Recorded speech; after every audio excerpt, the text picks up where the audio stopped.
Continuando a série de vídeos do mês da mulher. Se você não assistiu o primeiro, vou deixar o link aqui na descrição. Hoje nós vamos falar sobre saúde física, vamos conversar sobre enxaqueca, sobre sono. Oi gente, eu sou Fernanda Peretti do canal Tá Sobrando Dinheiro e hoje nós vamos conversar com a doutora Poliana. Bora?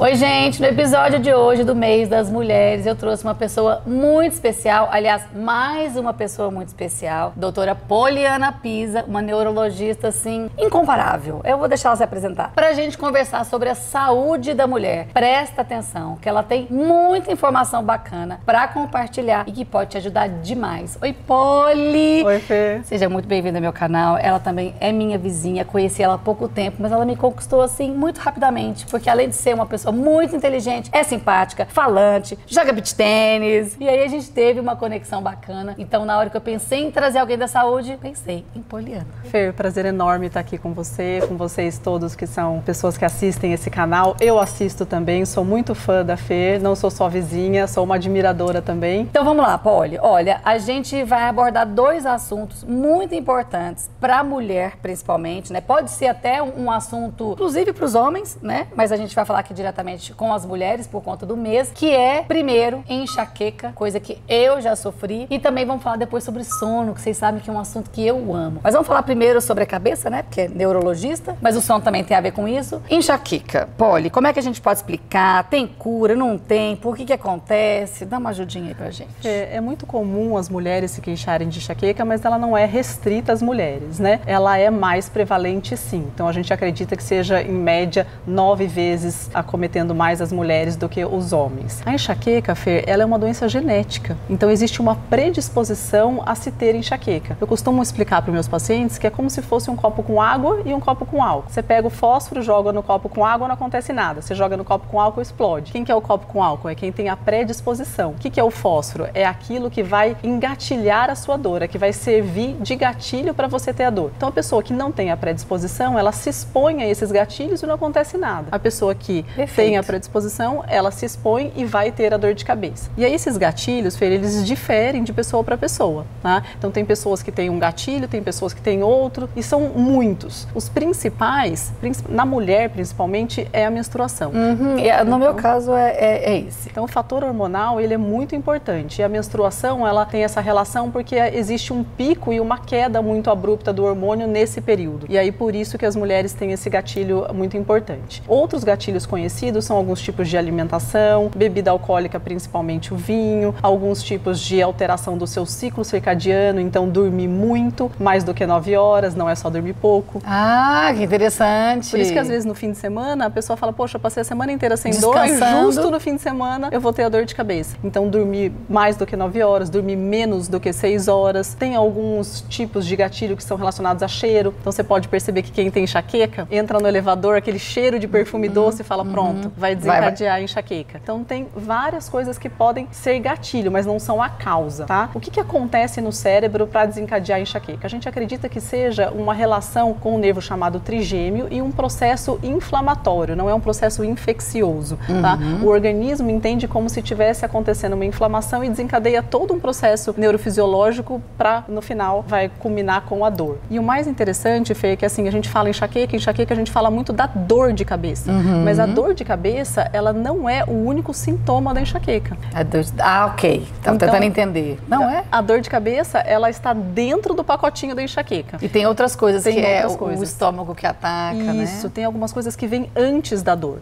Então, existe primeiro a enxaqueca com aura e a enxaqueca sem aura. A palavrinha enxaqueca na medicina, ela é falada, se for procurar, for pesquisar, migrânia. Então tem migrânia com aura e migrânia sem aura. A migrânia com aura são alguns sintomas, principalmente visuais, que você tem 1 hora antes da dor. Então, de 5 minutos a 60 minutos antes, começa a ter mosquinha brilhante ou pontinho que vem e vai se movimentando. Arrepiei, porque eu já vi isso. Falei, nossa, acho que eu tenho que ir no oftalmologista porque eu tô piscando, tô vendo umas coisinhas. Eu nunca liguei que depois disso eu tive uma dor de cabeça ou uma enxaqueca. Imagens coloridas. Tem várias pinturas famosas de pintores famosos que, na verdade, eles estavam pintando a aura que eles estavam tendo. Então, gente, isso começa antes e, geralmente, acaba a aura e começa a dor. Então, é assim que a gente identifica que está tendo a aura ou não. Nem todo mundo tem isso? Não, 15% das pessoas que têm enxaqueca com aura. É importante porque a enxaqueca com aura é um fator de risco para AVC. Então, a pessoa que tem a enxaqueca com aura, ela já tem uma predisposição vascular. Essa pessoa precisa tratar, porque tem tratamento enxaqueca, né, Fer? Então, existe o tratamento profilaxia, que é o tratamento que você faz todos os dias. Existem alguns tipos de medicação via oral. A gente também tem uma medicação agora que é injetável, ela é subcutânea, que é muito boa também, porque ela é uma vez por mês, ela não interage com outras medicações, é um anticorpo monoclonal. E a gente tem medicações via oral. A gente vai muito do perfil da pessoa e aí qual seria a medicação que ela vai se adaptar melhor,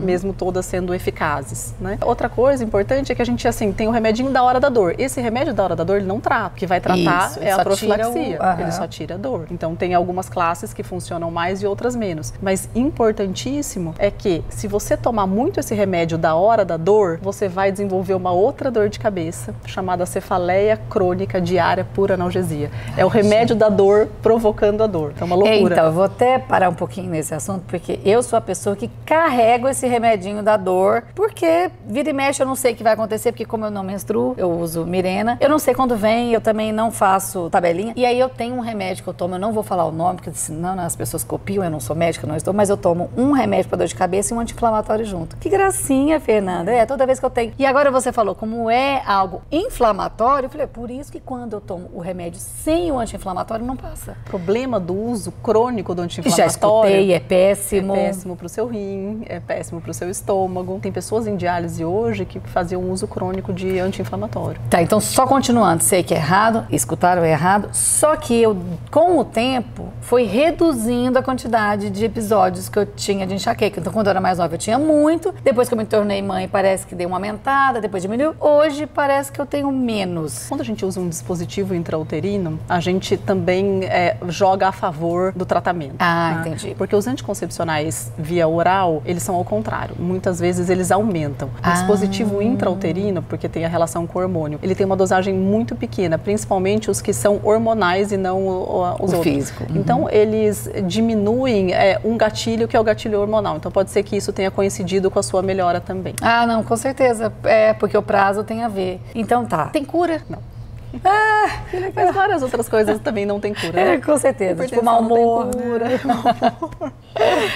Mas tem tratamento. Então, assim, tem pessoas que ficam sem a crise de enxaqueca, nunca mais vão ter? Tem. Por que a gente não pode falar cura? Porque para falar cura, a gente tem que saber a causa específica. O mecanismo inteiro não é esclarecido. Entendi. Mas aí tem como você controlar e saber diminuir os episódios, né? Intensidade. Tem pessoas que ficam sem as crises. Você tem que ter paciência, aderir ao tratamento. Ele não é mágico de uma hora para outra. Você tem que fazer o seu diarinho da cefaleia. Você precisa ir olhando se você está aderindo, tomando todos os dias. Se você não está indo com essa dose, aumentar a dose. Então é todo um acompanhamento, mas o tratamento é muito bom. Muda a sua qualidade de vida. É, não, com certeza. E aí, se eu precisar fazer um tratamento, eu tenho que procurar um neurologista. Né? Ele que faz esse tratamento pra gente. E mais uma pergunta.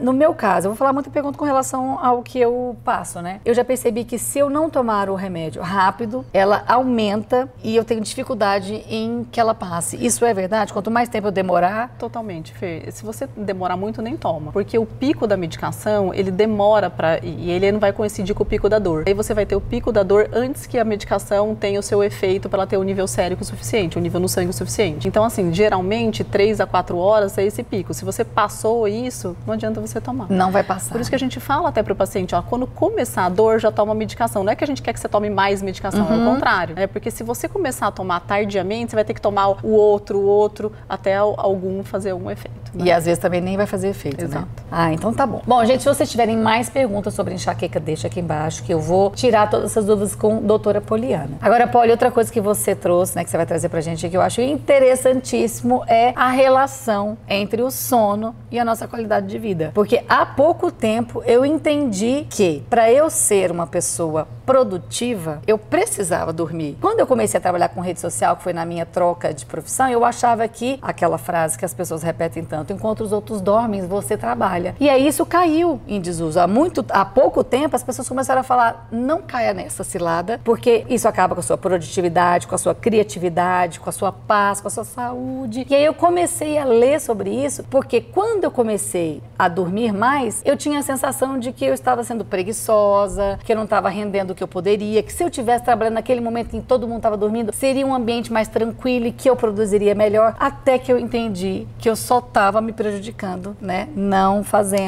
tendo a quantidade de sono suficiente. Então, vamos falar sobre isso? Vamos. Você falou uma frase, Fê, quanto mais eu não dormir, mais eu vou ser produtiva. Eu acho que ainda me arrisco a falar pra você assim, se você não dormir, você não vai ser nem feliz. Quanto mais produtiva. Exatamente. Porque e tem, é isso. Sim, porque não é relação só com a questão da disposição, da produção, tem muita relação com a parte do humor também.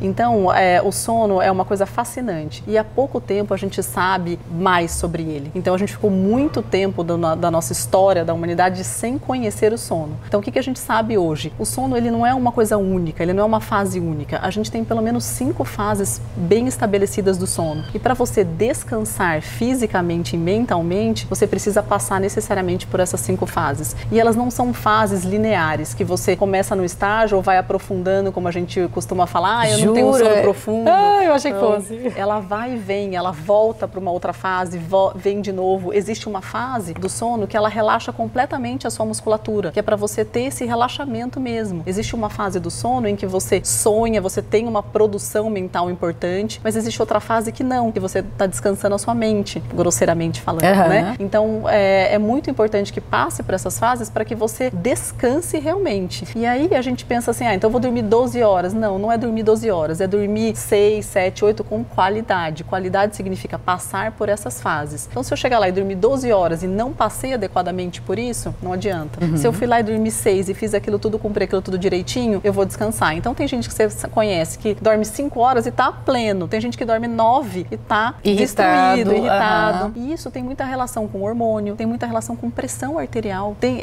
a apneia do sono, que é aquela hora que você acorda quase que sufocando, porque você teve um períodozinho que você não respirou, né, segundos, que a gente chama de apneia do sono, é um fator de risco para AVC. Ele muda a sua pressão arterial. Então, os estudos são super avançados sobre pressão, sobre o comportamento da circulação cerebral durante o sono. Então, isso faz diferença no seu fator de risco cardiovascular. E como é que a gente regula, como é que a gente faz para ter um sono bom, de qualidade, que a gente consiga passar por todas essas fases? Existe um primeiro passo que é fundamental. Então, toda vez que a gente não fala de medicação, parece que não faz efeito. Mas ele faz mais efeito que a medicação, que a gente chama de higiene do sono. Então, você se preparar para dormir. Se preparar para dormir significa, eu não tenho a televisão ligada, computador, celular principalmente.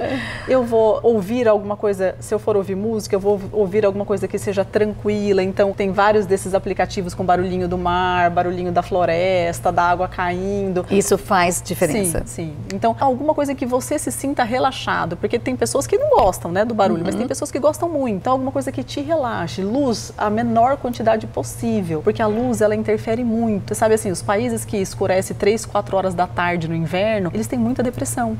Justamente por esse ciclo não estar sendo completo de forma adequada. A gente precisa da luz do sol na hora que é a luz do sol e da luz da noite, sem a luz da noite nesse momento. Então, ambiente escuro, sem esse estímulo visual excessivo, sem estímulo mental excessivo, tentar se desligar, se desconectar dessas preocupações, do estresse, ir para a cama para dormir, né? Então, você não vai para a cama para estudar, para ler, você tem que preparar isso. Vamos supor que foi lá 5 horas da manhã, 3 horas da manhã eu acordei. Não fica lutando na cama. A cama é para quando você está com sono. O seu cérebro, ele precisa entender que ali eu deito e durmo. E aí ele vai se treinando a isso. Então, eu não consigo dormir, levanta. Levanta, sai, vai fazer alguma coisa. Tô com sono de novo, eu volto para a cama. Você tem que treinar treinar. Você tem que treinar o seu cérebro a estar naquele lugar para dormir. Que legal, mas eu, quando eu vou me preparar para dormir, o livro me ajuda a me relaxar. Então, tudo bem. Tudo bem. Né? Eu posso ter uma luzinha ali para ler. Depois, quando eu tô vendo que eu tô com sono, eu preciso na hora desligar a luz, que daí eu durmo. Não pode ser alguma coisa que vai te trazer uma ansiedade, que você tem um prazo para terminar. Então, eu vou ler aquele livro porque amanhã eu vou ter que fazer alguma coisa. Eu vou ler que você vai lutando, que você lê uma vez, você viu que está com sono. Aí você lê 2, 3, e isso você vai estressando sua mente. Então, aí você atrapalha. Não, eu vou ler um livro que eu gosto, que amanhã, se eu não lembro, eu volto nele. Aí tudo bem.